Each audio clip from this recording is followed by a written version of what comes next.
God of War Valhalla has opened many possibilities for the God of War story by introducing DLCs for the first time. Valhalla took us on a journey for forgiveness, acceptance, and mastery of thyself. So what does that leave us? Well, how about a story that only lingers as a voice in the back of our minds? A story about an unknown warrior protecting those around her from the tyrannical forces. What about a story of Faye? God of War Ragnarok next DLC could be a prequel to finally move Faye from memories and stories. It could begin with the Aesir on their hunt for Jotunheim and the termination of any giant they come across.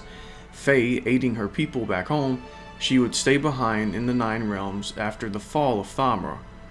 With the aid of Tyr, Faye was able to hide the Jotunheim realm tower in order to deter the Aesir as much as they could. As Faye's name started to grow amongst the people, she would come across the famous Holdred brothers, aka Brock and Sindri.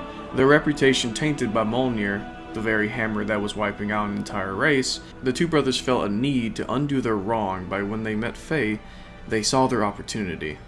Forged from the echoes of 20 frost trolls, the Leviathan axe was born. The axe was designed to be the perfect counter to Mjolnir and inspire hope for those that were haunted by the Aesir gods. Faye would travel to Svartalfheim shortly after the enslavement of the dwarves and would meet Durlin. Together they would come up with a plan, and soon after a revolution was born.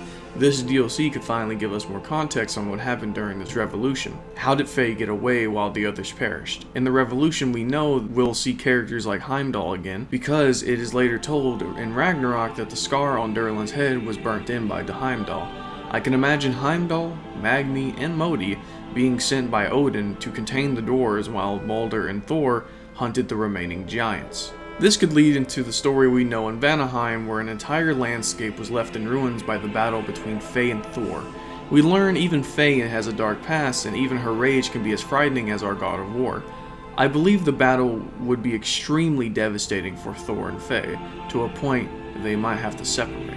After the battle and a few days of wandering, Faye would find herself roaming in the woods of Midgard, tired, angry, regretful, a similar tale we're all too familiar with. While she's roaming the forest, she would end up coming across the ghost of Sparta.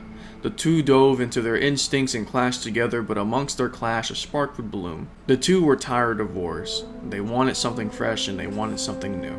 This DLC would finally be the bow on the present that Ragnarok is already. I highly doubt we'll get a DLC for Atreus, and it seems we're more likely to get a spin-off title, though, like I said, I don't believe Ragnarok's story is over. We also see vast weapons from Tyr in the Valhalla DLC. These weapons are likely hints to which pantheons Kratos or Atreus would venture to, Aztec, Egyptian, or Japanese. Though that's all I gotta say for today. I think these are interesting ideas I had, I just wanted to share them. Thank you for watching. If you find this video interesting, please go click on the other videos I'm showing on screen right now, and have a good day.